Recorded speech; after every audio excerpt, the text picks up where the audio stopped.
It's a split flow across the United States. There's actually three storm systems in play tonight. The one that's still sitting in eastern Canada, one in the Gulf of Mexico, one in the Plain States, and somehow in between all that, we managed to squeeze out a nice day across the northern mid-Atlantic states to southern New England. We will talk about what's upcoming for the next few days and the weekend right here on the Joe and Joe Weather Show on this Wednesday, the 11th of October, brought to you by Omni True Value Hardware at 1226 North Wellwood Avenue in West Babylon, New York. Mulch, topsoil, and sand. And this coming winter, salt. You're probably going to need it. 631-756-1125 is the telephone number. Nowhere can you find better prices. And the website is OmniTrueValue.com. Tempest by Weatherflow, Joe. Get the revolutionary Tempest weather system. Join the fastest growing observing weather network on the planet. The link is pinned to the top of the chat board. It's also on the descriptor to this video, and if you use the referral link and decide to make a purchase of this or anything else on the Tempest website, use the coupon code I want a weather station. And that's one word. I want a weather station. If you do, you'll get a big 10% off. And here we are. Here we are on a Wednesday. And I guess you could have said, judging by what a lot of people told me today about the weather up your way and what I saw from the observations, that for many spots it was the pick of the week. Well, Joe, it was kind of cloudyish up here until about 1 or 2 o'clock in the afternoon. And then all of a sudden, the clouds just went away. And for the rest of the afternoon, nothing but acres of blue sky and bright sunshine. I think we'll have a clear night tonight, and I'm hoping that tomorrow we'll have that sun from start to finish. And I think tomorrow actually will be the pick of the week. More of a pick of the weekday. Right. And it's interesting, too, is that Friday, too, looks like a bright and sunny day. The difference, however, will be that we have a weather front that's coming through here between tomorrow and Friday. And so the temperatures tomorrow, probably in the upper 60s, but noticeably cooler, only low 60s on Friday. And that scenario sets us up for gloom and doom. Well, I've been saying for the last few days that this ridge of high pressure that's going to try to build in on Friday is going to try to, and it's not going to succeed. We will get wet weather here on Saturday, but for all of you who are thinking that you're not going to wake up to it Saturday morning. Yeah, and you know what? I've been looking, especially now at the NAM, and we'll be looking at that probably during the show today, but the NAM has been ever so slowly pushing the wet weather back. Now, the GFS, the latest GFS, the 18Z, has the wet weather in here during the first half of the day on Saturday, but I've been looking at that NAM and noticing how it's been kind of delaying the arrival of that wet weather because it has more of an emphasis on that ridge of high pressure building in on Friday. So it's going to be interesting to see just when. And the other thing that I noticed, and this is on the 18Z GFS, I looked at Mrs. Ann Sambles, Joe. Oh, you did? Oh, well, I'm sure. And you cast a wayward glance her way. Well, the ensembles for Saturday on the latest GFS run has a storm in Ohio or western Pennsylvania, but and that would be for 2 p.m. on Saturday. Then all of a sudden, by 8 p.m., that storm is all but gone and is now reforming as a new system along the Delmarva. So I'm wondering what's going to happen Saturday afternoon. Yeah, we will probably get wet, but it's looking like we're in that zone where one system is lateraling its energy and moisture to a second system off the mid-Atlantic coastline, and we may find ourselves in that region where we'll get a little bit of precipitation, but with the transfer between one system to another, we may not get all that much at all. On the other hand, the GFS operational run has a flood of rain for Saturday evening into the early warning hours on Sunday on the new GFS. Yes. A lot is going to depend. We talked about the fact that the North Atlantic Oscillation Index is 2 standard deviations negative, and normally when we're in a say a positive NAO and you look at these weather systems, you always want to look at the guidance and kind of correct everything further north. But when it's negative like this, you want to correct everything further south. And it seems that that has been the general trend over the last couple of days. That this low is going to redevelop. I mean, I could go back earlier this week, and I mean, it was trying to take a surface low very close to the coast of southern New England. And you sort of wonder, well, is the track actually going to be to the north? And no, the NAO is going to force everything to go south, and that's how it's playing out. So yeah, I think it's going to be interesting to see just exactly where the secondary forms and the precip shield. I was a little taken aback by the fact that the GFS on this recent run was as robust as it was with the rainfall. There's going to be a sharp cutoff now on the northern edge of that. So the further north you go, inland of the coast in upstate New York and say north of Route 84, the rain may just not the rain may just shut off. We'll have to see. And it'll be interesting if and when that that secondary system forms midday, excuse me, off the Mid-Atlantic coastline late Saturday or Saturday night. How much of that system winds up, and how much of it takes the heaviest precipitation, maybe just to our south here in the tri-state area. Well, but then again, just to the south is over New Jersey and central and South Jersey and southeastern Pennsylvania. So yeah, maybe it does wind up being a little further south. But then there's going to be places. I'm only saying that because it seems to me that New York, and especially my house, right, during September, especially late September, the beginning of October, especially when we had the couple of Fridays ago, seemed to be the epicenter of all the heavy-duty rains. And quite frankly, I'd like to share the love now. Well, so I'm sorry sure if you're watching. I'm sorry if you're watching now in Central or South Jersey, and my illusion is that. Well, they are watching, Joe. They watch here every night, Sunday through Thursday at 7:35 p.m. And sometimes on Fridays and Saturdays when there are storms around. So let's send all of that heavy rain now for a change south of here, and let the folks in South Jersey worry about it this time, because we have had more than our fair share here in my neck of the woods. Johnny Quest bangs the super chat, the tip jar tonight first, and thank you, Johnny. And he says that Canaan Valley, where he is in the northwestern mountains of Virginia, up at the glorious height of over 3,000 feet, lowest temperature in the country this morning at 19, and he had 25. So it wasn't that cold here because we had clouds overnight. I think was it 52 this morning, but it didn't get much above 60 today because we had cloudy skies all day long.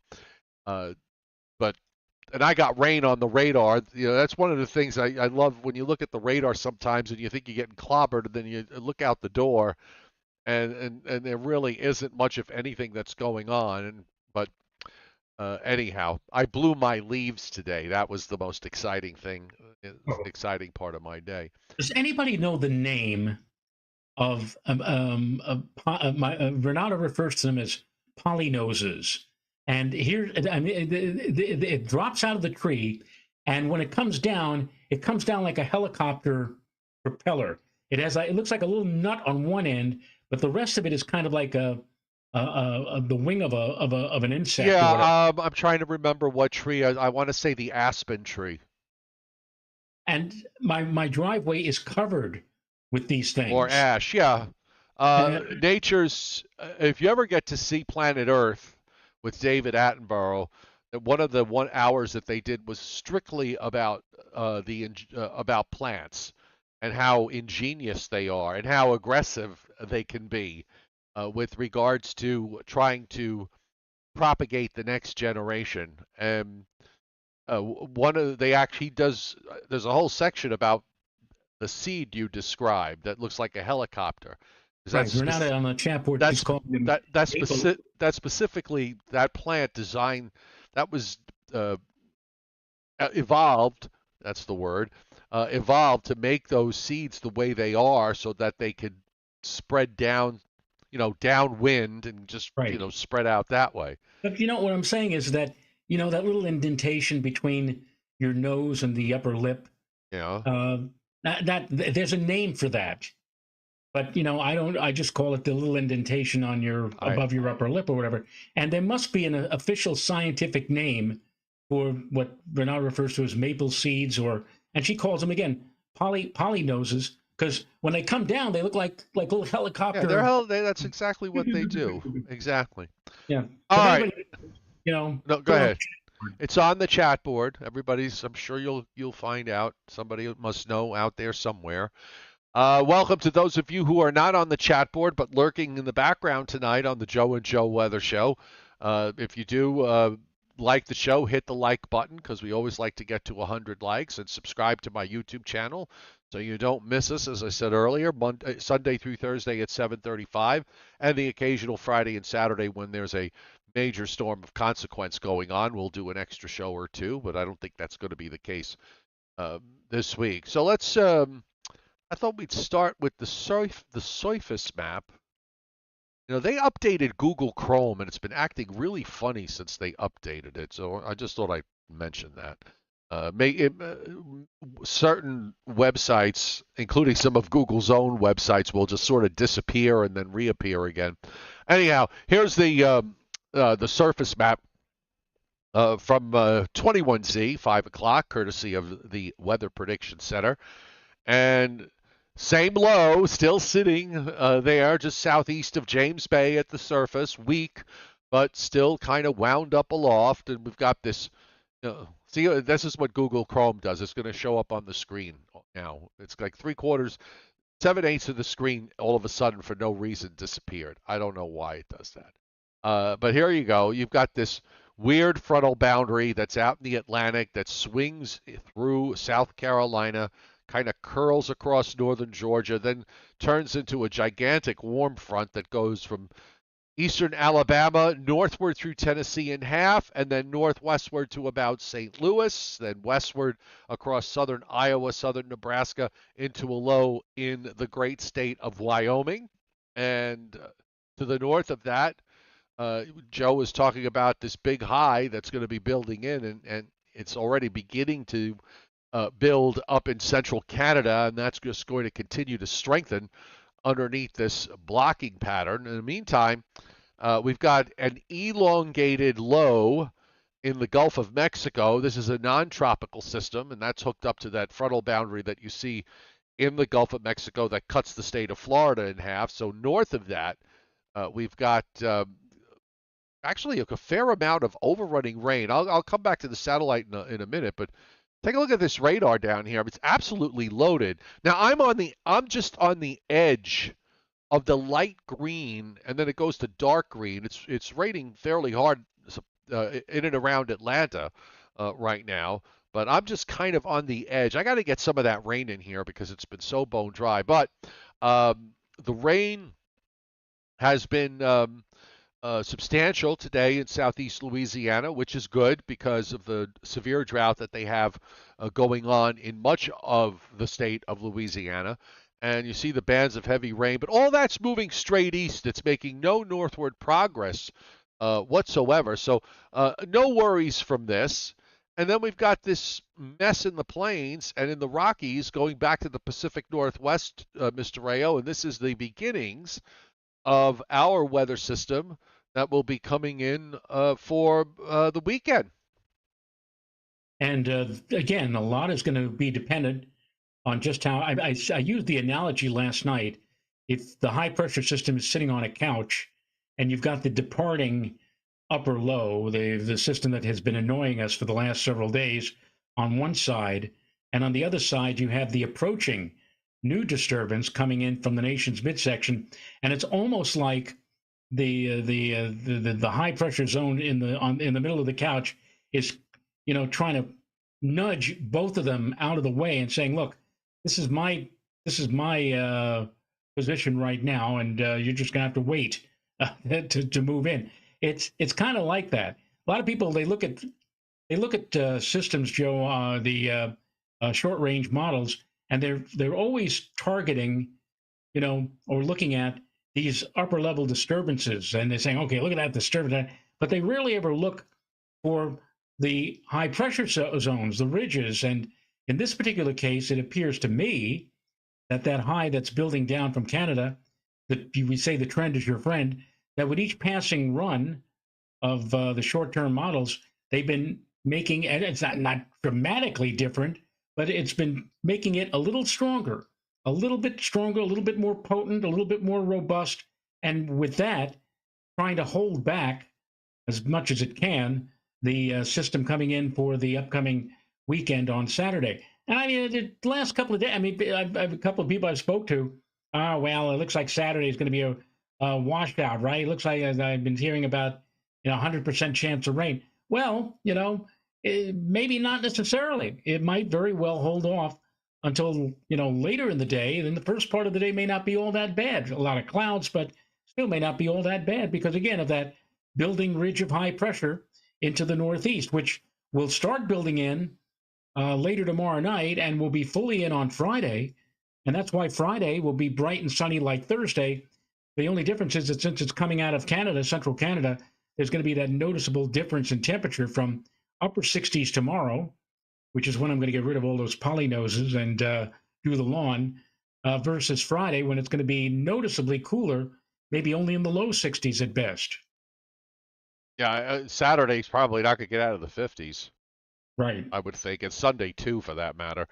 There's your the loop here on the satellite, and you can still see.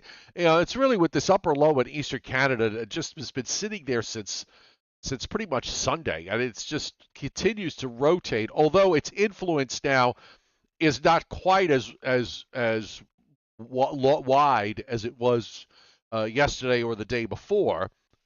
Because the clouds a couple of days ago went pretty far south into the mid-Atlantic states, and every day it's been the southern edge of of those bands that have coming down around the Great Lakes and across upstate New York. As today, when you broke out to mostly sunny skies, those cloud bands finally pulled up to the north. And meanwhile, you see all the moisture in the southeast. That's all going straight east. The high clouds are up to about Virginia.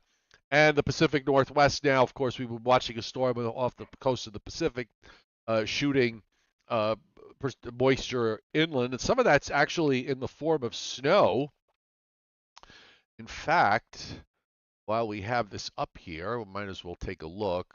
Nope, that's not it. I'll have to pull up a fresh map, so let's do that. The Weather Service watches and warnings map tonight has actually winter weather advisories. I think Denver might be under a winter weather advisory at the moment. Denver's under winter weather advisories in July. Well, that's true. And we have a scattering of winter storm warnings up through the state of Wyoming also. We went through that yesterday. Let me just click on, the part of Colorado that should take me to the Denver forecast office. So actually, no, I stand corrected. So Denver itself is outside the winter storm. The winter weather advisories are up to the west of them in the mountains there. I just wonder what they're forecasting. You always have to check when winter weather advisories in the west because it could be an advisory for a foot. And yeah, here it is. So mainly for count above 9,000 feet, by the way. So you got to go up there. And this includes, Joe, the cities of Williams Fork Mountains, Mount Blue Sky, Eisenhower Tunnel, Berthoud or Hode Pass, Willow Creek Pass, Mount Zirkle, Breckenridge, Indian Peaks, East Slopes, Southern Gore Range, Rocky Mountain National Park, Rabbit Ears Range, Cameron Pass, East Slopes Mosquito Range, Kenosha Mountains, Laramie and Medicine Bow Mountains, and Winter Park for 4 to 14 inches of snow. So it's starting in the western part. It's starting in the west, as it often does. And I'm just checking on the chat board, and I want to thank Chuck Carzillo because he said that his wife just looked these things up that I've been describing that Renato referred to as polynoses, And Joe, what are they known as? Whirlers. Whirlers. Okay, well that's good. And they whirl. They do And they do whirl. whirl, They yes. do. Or whirly gigs. Yep. Yeah. Storm Prediction Center has a slight risk of severe weather in northern and central Florida from that Gulf low moving eastward. Marginal risk in small areas out either side that extend just into southernmost Georgia. Also marginal risk from southeast South Dakota to northeast Nebraska through Iowa and into a portion of north central Illinois. For tomorrow, the Storm Prediction Center has a slight risk in northeast Kansas, eastern Nebraska, and in the same spots in northern and central Florida as well. And the tornado risk is actually 2 to 5% in both areas, believe it or not. And then we go on to day three. Day three is Friday into Saturday, and we have a marginal risk for eastern Iowa, eastern Missouri, and just about the entire state of Illinois. WPC on its rainfall forecast. Now they're always, in my view, I get on how they do things with the terms of the timing of the maps. They're always usually about, I would say, at least half a model cycle behind, if not three-quarters. So based on the overnight runs and maybe some of the stuff that comes out before noon, they've actually cut the rain back in southern New England. Now they still have a half to three-quarters of an inch. Now this is for seven. This is a 7-day rainfall, and we should note that after this low does whatever it does, we may not be done as far as rainfall is concerned through the first part of next week. Right. Now they're going for a half to three-quarters. Still some big rains from western Michigan all the way back westward up into northern Nebraska and much of South Dakota. A large area there of several inches of rainfall in South Dakota because the low is tracking just to the south of them. And then you have rains in the Pacific Northwest. Now, they had huge amounts of rain being indicated for the next 7 days, and now all of a sudden, they kind of backed way off. So I'm not sure why. I'm not paying close attention to what's going on in the Pacific Northwest, but rainfall amounts now, 1 to 3 inches maybe from northwestern California on up northward. I guess it must have been front end loaded with this particular storm system that came in yesterday. The chairman, Scott Briller, hitting Super Chat tonight. Thank you, Scott. He says, Mother Briller wants to tell us that she never followed the weather till she started being a lurker on our show. Well, I'm glad she lurks. It's good. Lurking is not a bad thing. So if you're comfortable, she's watching the show in the background. That's perfectly wonderful. We have lots of lurkers, Joe, from lots of very important places. Who knows? The White House might be watching the Joe and Joe Weather Show. I mean, I don't know for sure. Maybe not right now. Things are a little busy down there, but I'm sure of perhaps when he's in Delaware and he's kicking up his shoes or his slippers or whatever and lying back in his easy chair, he probably says, "Turn on Joe and Joe. I want to see what the local weather's going to be like." Of course. All right, here's the new GFS. Actually, you know what we'll do, Joe? I think I'll go to the 12Z, okay, and run through that. And there's your Gulf low with the fairly sizable rainfalls that it's producing overnight in Georgia and South Carolina. This system actually wound up pushing the rain further north than what was originally modeled. Now that's going to go out straight to the east, and Joe is correct. Tomorrow should be a good day. Friday should be a good day with that high kind of building over the top. The Canadian upper low is not getting out of the way by any stretch of the imagination. In fact, another low is forming out there, and you can see it on the map by Saturday morning.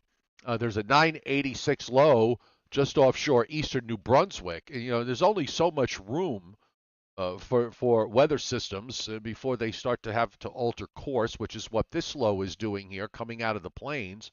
It moves into northern Illinois, northern Indiana by 12Z Saturday. And then, there's still probably a dying primary somewhere in southeast Ohio.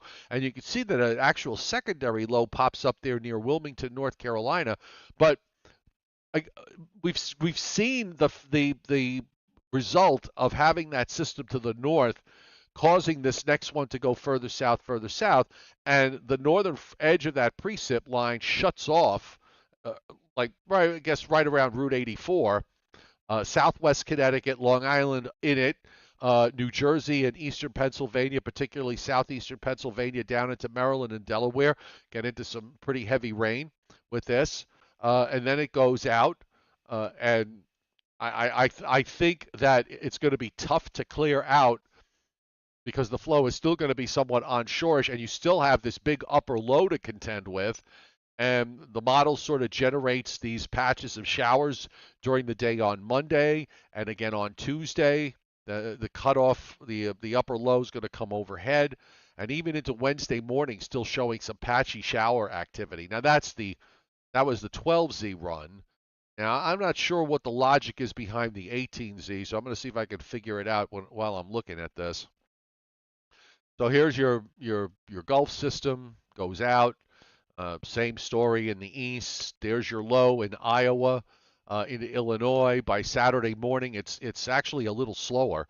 So yeah, you got to wonder. The GFS loves to do this sometimes, where it likes to have this arm of rain way to the east of where the low center is, and you have to wonder if that's real or not. That patch that you see from western New York that goes southeast to about New York City Saturday morning, you can make a case for that to dry out as it moves eastward.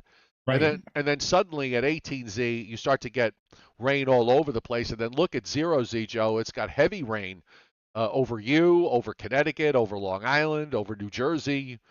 So it's much more robust. It holds on to the primary, and it's a little further north on this run, which is why we're seeing what it's doing. What it's doing. The low now, instead of being off the near Wilmington, North Carolina, is actually the secondary doesn't really. I mean, it's there at 2 o'clock Saturday afternoon, and suddenly the center kind of jumps to east of the Delaware coast, and there it is. It's a 987 low that's sitting Sunday morning at 38 and 69 and a half. So roughly 38 and 69 and a half. And again, you've got the upper feature still lingering. You're going to have maybe another surface low that wants to pop up off the Virginia, North Carolina coast Monday night and Tuesday.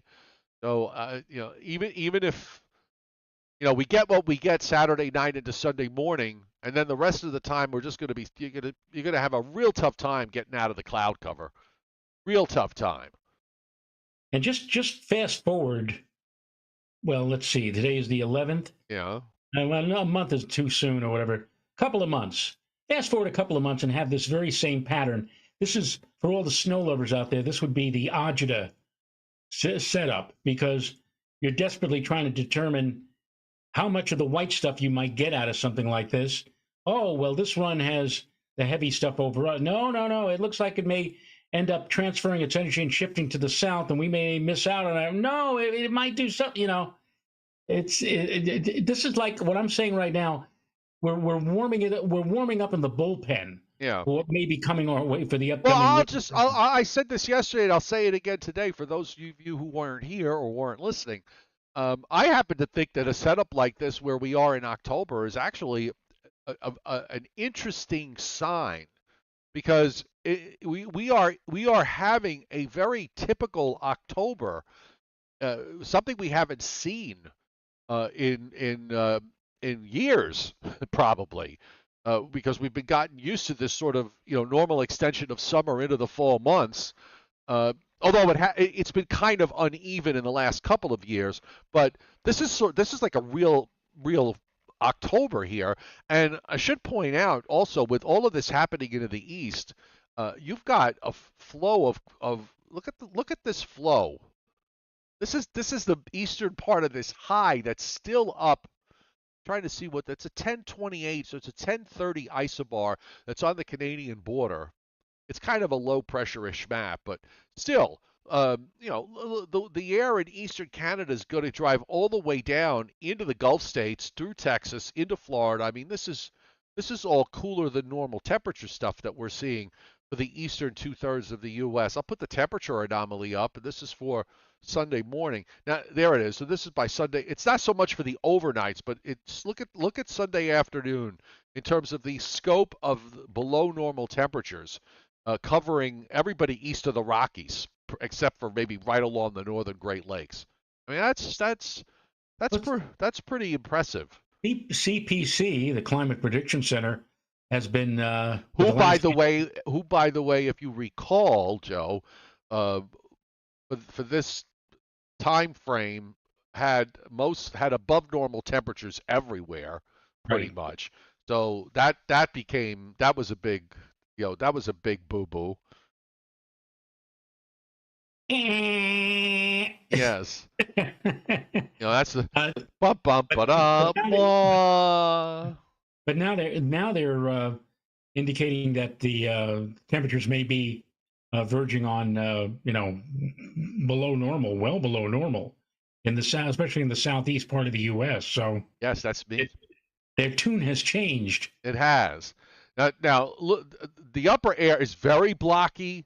It's very blocky, with where all these cutoff flows are, and I'm taking you through Sunday, and now we're into next week, and you see what happens here. That first system again doesn't get out of the way, so the lead upper low winds up to some extent getting squashed, but instead that sort of stretches back southwestward and then forms another cutoff low Monday and Tuesday in Virginia, and then that just sits there through Wednesday before it finally gets out of the way. And then, there's another short wave that's coming down into the east behind that. There's another short wave that comes into the east behind that on next Saturday. And then look at this trough. I mean, look at that. This is for, toward the end of the forecast period, Joe. This is a very cold looking. I mean, this is a very cold looking pattern that's setting up for maybe the last 10 or so days of the month, if it's correct. Big block over Greenland. Uh, if I, sort of looking at the map, I can tell you right now the East Pacific Oscillation, as well as the North Atlantic Oscillation, are both strongly negative by the time we get toward the latter part of the month. So this is a very cold late October look if it verifies. Yeah, that's quite a Greenland block. It's verging in colors. It's verging on purple. It is. That's Um, how high the heights happen to be. Yep. The NAO, for example, and we've been looking at this the last few days. Now, it's been negative since about the 15th of September.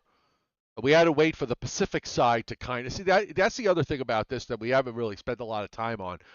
The Atlantic side seems to be in an interesting place with this negative NAO, but the Pacific side has not been there. Now it's there in terms of where the troughs need to be in the Pacific side for them to be reflecting in a cold pattern in the east, or a colder pattern in the east. And the NAO, which this weekend goes to 2 standard deviations negative, rises sharply to the neutral line and gets there probably at the end of next week, and then only to turn. And we noticed that yesterday that it was going to look like it was turning negative again, and indeed it turns negative to at least 1 standard deviation negative by the time we get to the end of the month.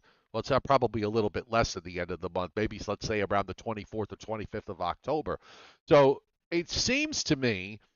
And if you go back to July, the NAO was negative through much of the month of July, much of the month of August, just for maybe about 2 weeks in late August and early September that it actually went slightly positive, and then it went back negative again. I honestly think that the fact that it wants to be negative is going to carry.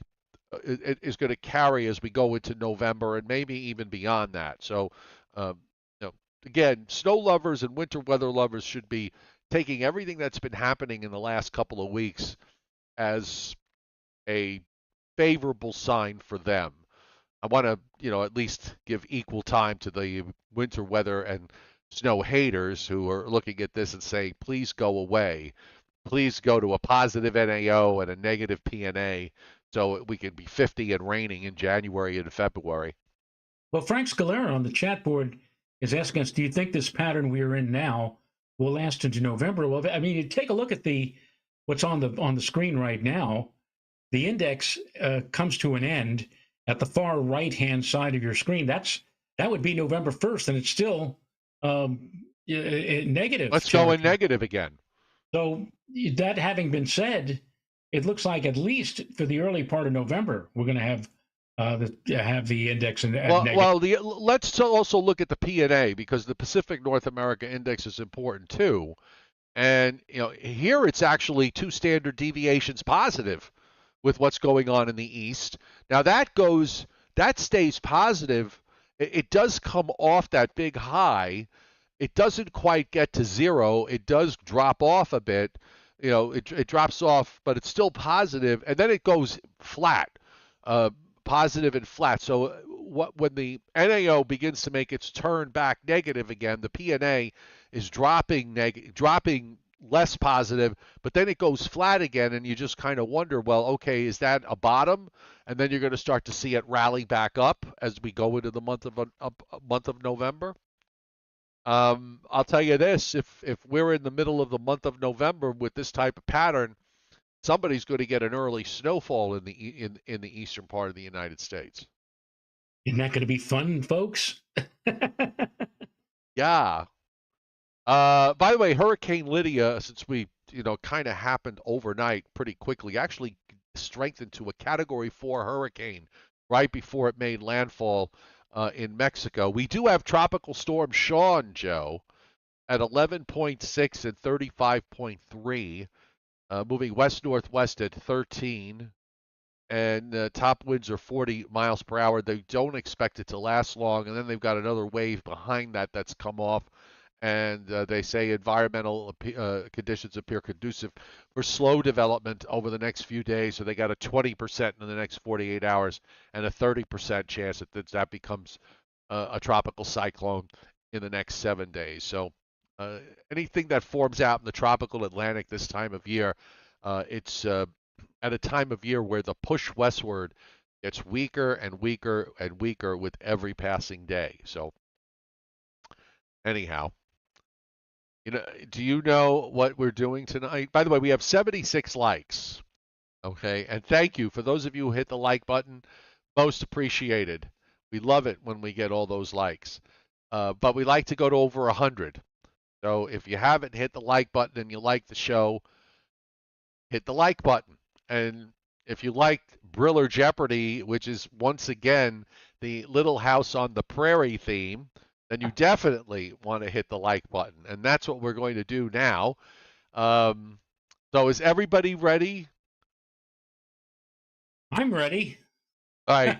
Hold on a second. I got to move this back to my other screen. Otherwise, I can't see the chat board. Or I'd have to flip back and forth, and that's awkward. Okay, so here we go. So we are... this is for Christinapedia on the chat board, who loves this show and suggested this. So here we go. We return to the Little House on the Prairie, Briller Jeopardy tonight. What was Laura's favorite perfume?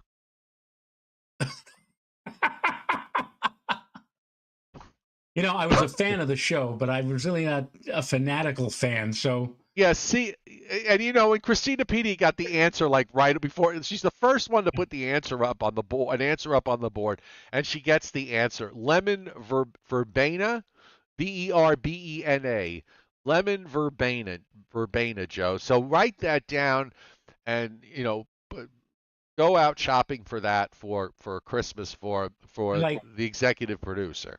I like Northern Grace's answer. Le plume. Le plume. Lemon verbena, and no, I don't want that for Christmas. Okay, I heard it. I think everybody heard that one. How did Mary go blind? Oh, I think she had scarlet fever. Yes, you are correct, Mr. Rayo. She had scarlet fever. So the chat board didn't even get a chance to put up there. They're still working on the perfume. All right. In all right. So let's get the chat board here. So now we're up to question 3. So we're past scarlet fever. Um, in the episode where the school children were trapped in the schoolhouse during a blizzard, how much snow did you and I predict for that? How much snow did we predict for that? Right, exact. That's what the question is. Yes. That particular episode begins with, I guess, the Stone Age U.S. Weather Bureau, somebody who was taking weather observations and then sending them via Morse code to, I guess, the few other stations that were around back then. I don't know how many. Now, Christipedia has 43 inches, LOL. I have no idea how much snow fell specifically. By the way, what state were they in? What state were they supposed to be in? Does anybody know? Was it Minnesota? Again, Christipedia probably would know. I think it was Minnesota. It was Minnesota. And Northern Grace both agree on that. And Minnesota. Christipedia says Minnesota. It's Minnesota. All right. Well, by the way, since this is actually the first time this map has made an appearance since last spring, so I'm just going to bring it up now. Just give me a moment here because it's misbehaving. Oh, come on. All right, so I got to do this. I got to do this. So this is the inaugural snow probability map from the weather prediction folks for what's going on in Wyoming and in Colorado. So this is the probability of at least 2. And you can see where it is, where it lines up with those winter storm warnings and winter weather advisories. And if let's put at least 8. And the blue is 40%. The light blue is 40 to 50%. No, the light blue is 50 to 60% probability of at least 8. So this is the first time. I now have it up on my screen, and so I'm going to keep it there, and we'll be going forward with it. Now let's get back to the next question on Briller Jeopardy tonight. And Anthony Albence, Joe, hits the super chat tip jar. Yes. And he says, by the way, he says, great to hear you on the Neil deGrasse Tyson podcast about eclipse chasing. Yeah, I did that show. We recorded it about a week or so ago, and they just released it now. And it was great fun doing it with both Neil and Neil also works with a comedian by the name of Chuck Nice, who's very funny. And so the three of us chatted about eclipses. There's a ring of fire eclipse coming up of the sun on Saturday, which many of us will not see because of the cloud cover. Maybe if you're out west, Utah, for example, or New Mexico. In fact, Albuquerque on Saturday, Joe, is having their big hot air balloon festival. They're going to be like 500 hot air balloons going up on Saturday, and they'll all be going up, or most of them will be up during the eclipse. So, and you know do you know what's written on those balloons for everybody to see? What, State Fair? No. Ethel May Potter, we never forgot her. All right, back to Little House. What did Albert want when internet hit here? It should be okay now, so I apologize for that. Yes. So if you froze up, you should unfreeze or close your browser and open it up again. Okay. So what did Albert want to be when he grew up is the question. I don't know. A doctor? A doctor is correct. Really? Yes, a doctor is correct. That's probably why he got addicted to drugs. He was probably fiddling around with some stuff. Nice. I shouldn't laugh. No, you shouldn't. Okay, so next question, question 5. Who brings packages from Santa Claus? Who brought the packages from Santa Claus in I guess, whatever Christmas episode that they did? Christinapedia got the answer already. It's Mr. Edwards. Right, played by Victor French. Yes. Next question. What state did Pa live in when he was a little boy? I guess that Pa is referring to Michael Landon. Right. What state did Pa live in when he was a little boy? Cuba, New York. Well, she got half the answer correct. South Dakota from Northern Grace, Maine from Frank Scalera. No, not in real life. I'm thinking the character. Grizzly Adams. Conroy Jetta, you might be like, a question or two behind. Cuba, New York. I'm saying I'm just visualizing. Is there such a place? I'm visualizing Michael Landon walking around saying Santiago, Chile. Da, da, da. Actually, there is a Mexico, New York. I've been to Mexico, New York. Let's see. Is there a Cuba, New York? Doing a fast Google. Cuba is a town on the western border of Allegheny County in New York. Really? The village of Cuba lies within its borders. It's a federally recognized, and then, I got to call the site up to read the rest of it. I'm not doing that. I'm just seeing here. So no part of the legislation. So apparently, Cuba is a Roman root word and means goddess or protector of the young. So in all probability, the legislators of 1822, when they set aside the township from the town of Friendship, by accident stumbled upon the word and appropriated the name. I guess that's in reference to Cuba, New York. And in case anybody's interested, the zip code for Cuba, New York is 14727. Right, as opposed to the zip code for the Spiegel Catalog Company, Spiegel, Chicago, Illinois, 60609. Yes. All right, so it is New York. All right, next, last question tonight. No, two. There's two more, so 7 and 8. There's this and then there's a bonus. What are the names of the two horses that Pa traded for his horses? That Pa traded his horses for. The name of the two horses. And Christinapedia right off the bat. She's not letting anybody get a chance. She gets right off the bat. She's got it right. Pet and Patty.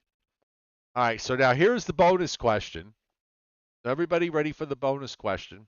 We have 87 likes so far, by the way. Hit the like button if you like the show. Hit the like button if you like Little House on the Prairie. Leon Probitsky hit Super Chat. Thanks, Leon, for banging the tip jar tonight. Okay, Joe, there were 204 episodes of Little House on the Prairie. Okay, 204. How many episodes was Melissa Gilbert in? And Price is Right rules apply here. Out of the 204, I would say she was practically in every one of them, but I'll say Christopedia says 204. I was going to say all of them. No, it's not all of them, so that's wrong. Alan Rupa said 202. Frank R said 186. Miss Fowlerite says 190. So did Keith James II. Northern Grace at 198. Frank Scalera says 166. And the executive producer, Mrs. Reyes, is 175. Tom Fox is 200. Now remember, Price is Right rules apply here. So two of you have gotten it. Or three of you. One, two. Two of you have gotten three of you have gotten it exactly correct. Okay. So does that mean I get a chance to reach into your pocket? You get a chance to reach into the jacket pocket and pull out dust, because that's all that would be in my jacket pocket. The answer is 190. Wow. 190. And Christinapedia, Miss Fowlerite, Keith James II, all getting it exactly correct. And she says, I guessed. Well, you know what? You got most of them tonight, so that's pretty good. You're a Little House on the Prairie groupie, I guess. So anyway, that I've run out of questions on Little House on the Prairie. We've got to do something in order to stretch this because we're 5 away from 100 on the light. Unless. Well, I'm trying to think of something to talk about. Actually, there is something that I really don't want to bring up on the air. Okay? Because it will lead me to be nasty, and I don't want, in this particular instance, I've been nasty about this before, Joe. I don't want to be nasty about this tonight. I just don't want to call attention to it. So so I won't bring that up. It will forever remain a mystery to those of you who are watching the Joe and Joe Weather Show every day, every Sunday through Thursday at 7:35, and Fridays and Saturdays when there's a storm going on. No, I can't really think of anything in terms of breaking news. I did see that Judah Cohen put out something on a tweet this afternoon, pretty bullish about the possibilities of having, of a cold weather pattern going into the month of November. So that sort of backs up what I said. And well, maybe he's lurking in the background. Maybe he knew that we were going to go down this road. They're all lurking. No, I got nothing else. Do you have anything else?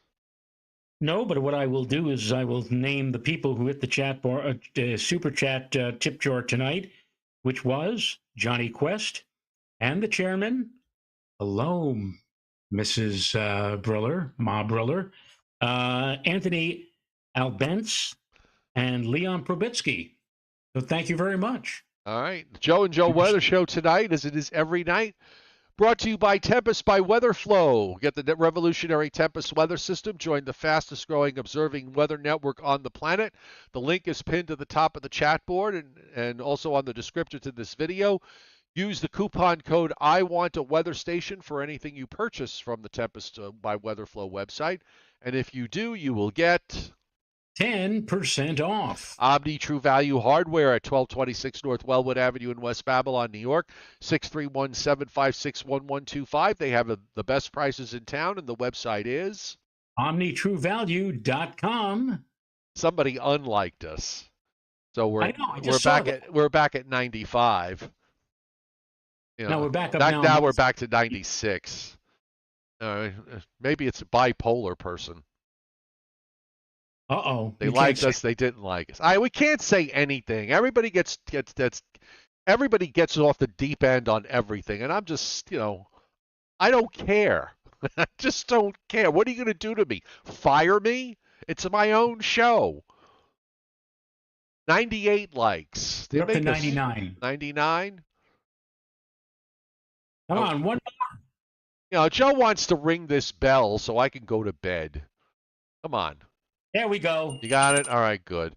All right, everybody. We'll see you tomorrow night at 7. No, remember, tomorrow night is at 7 o'clock. 7 o'clock tomorrow night. Yes. Okay? Bye-bye. Buy bonds. 3 people